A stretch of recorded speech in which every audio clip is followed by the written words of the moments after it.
Hey guys, welcome back to the channel, and I'm just doing this flip through. This is a review for artists by a artist, and that's me.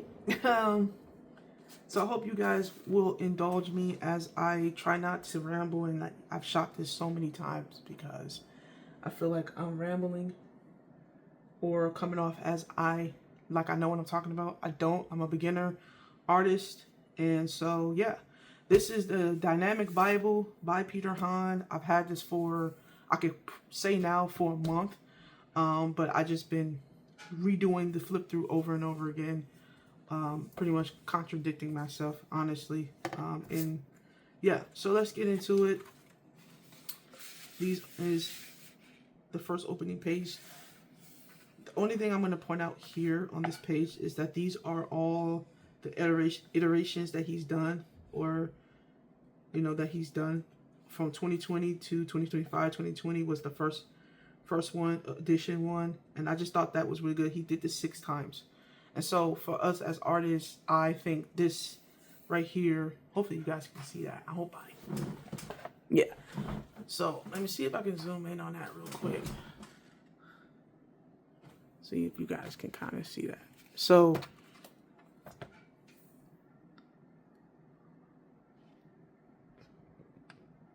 yeah, so I just thought that right here for artists is kind of cool to see.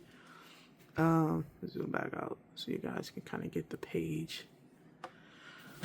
Yeah, so I just thought I'd show that for those who want to make books like this, or just make content in general, when it comics or whatever.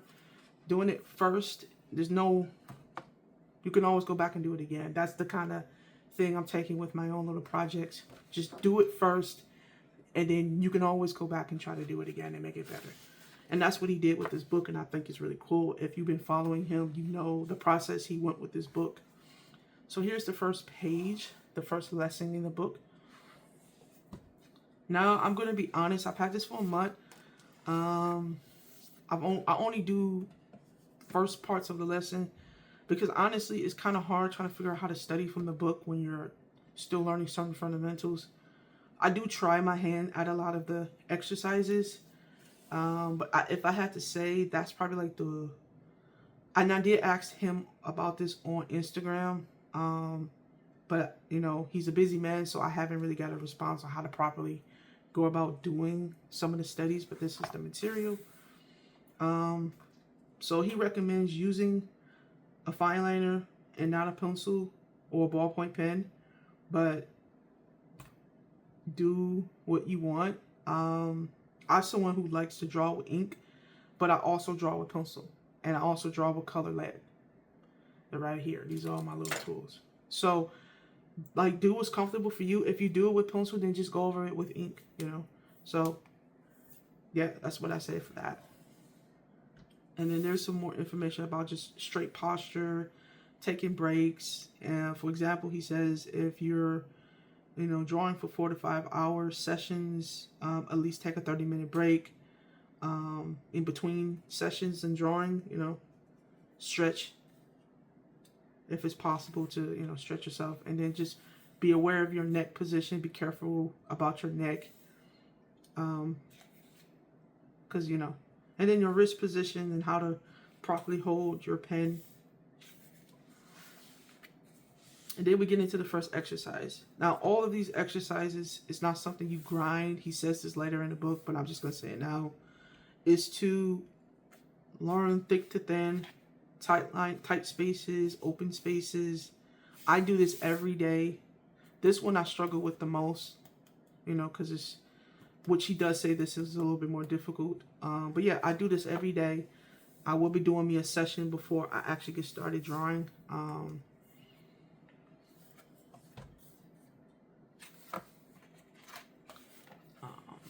This is line weight. I do this as well. I draw shapes. I fill a page up with shapes and stuff, and I try to go to making thick lines to kind of separate that. This does come back later. Everything that you practice here, he does bring it back later throughout the entire sections of the book, which I think is pretty cool. I do this as well. All of this goes into my warm-up. I go through all of this, plus I do some gesture drawing. I do 4 pages of gesture drawing, stick figures, using the method of how to draw comics the Marvel way, how they draw their, how John Buscema draws the figures in there. I do my best to do that. I posted some of that on my community post. It's not pretty, but at least I'm trying to get good at that. So, cylinders. This one I struggle with because I think I don't map this out good enough, but I still do this as well. He also says this is what he mentions, like don't try to grind this. This is something you do every day. This took me a while, but I have managed to get this. These still come out looking weird. So, this is a circle in a cylinder drawn in a plane. This one here, I've drawn it once and it didn't come out right. I have not drawn this as many times as I probably should. I've read this over, but Drawbox has a page on this as well, and I just haven't followed up with that. I'm going to be completely honest. Perspective is something that's really hard for me to wrap my head around, and so, you know, I tend to avoid it, which I shouldn't, but I'm being honest with y'all. This I do.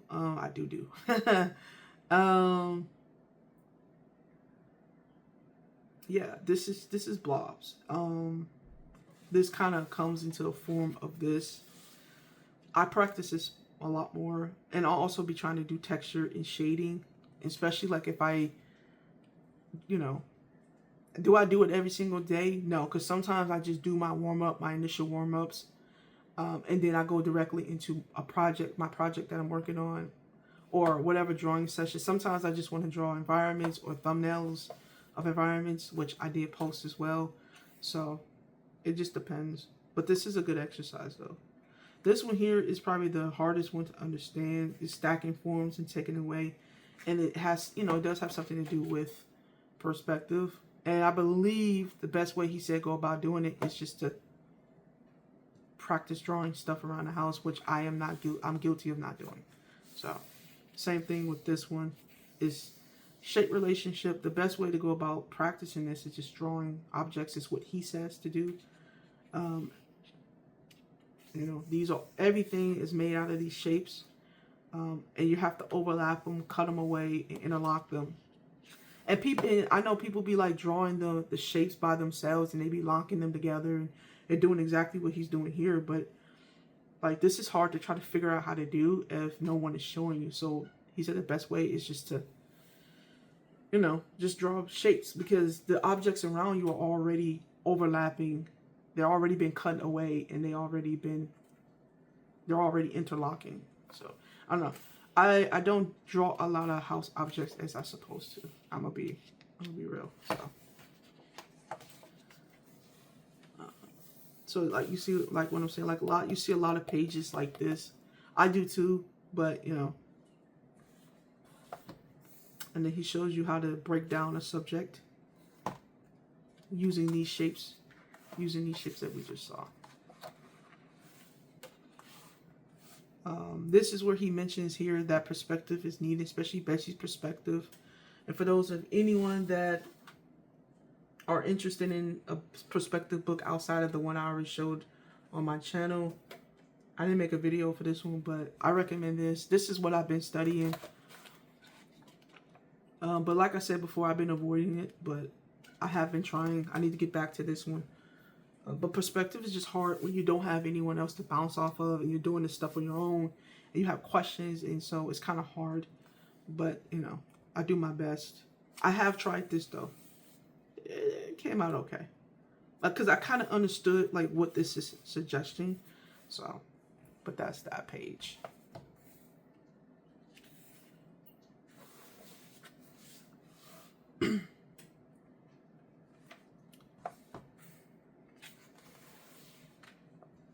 Now, hatching, I have tried this, but again, failure. But the plan is just to keep trying until I get it, until it makes sense, until I understand how to make these patterns. All of this comes back later. Like, all of this stuff, he ends up putting it all together later, which I think is just really dope. I haven't tried this one yet. But he recommends that you create you a sheet on your sketch pad. And you got 10 minutes out of your day, you don't really know what to draw. You know, practice your hatching. This still counts as line practice too. So this still counts as line practice. Sitting on the couch, and you know, sometimes I do that. Sometimes I don't know what to draw. I'll try my hand at this, and I'll fill up a page. You know, this is value with line. This is what I've been trying to do recently with the blobs. It kind of shows you how to properly do the curves. Try to understand lighting. You know, I haven't got to this yet, but.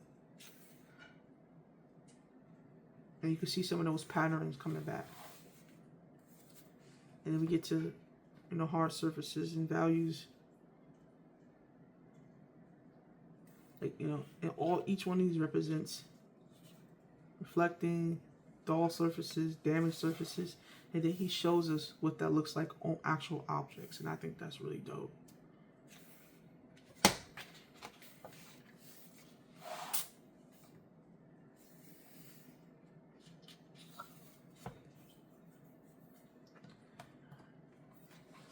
Arrows.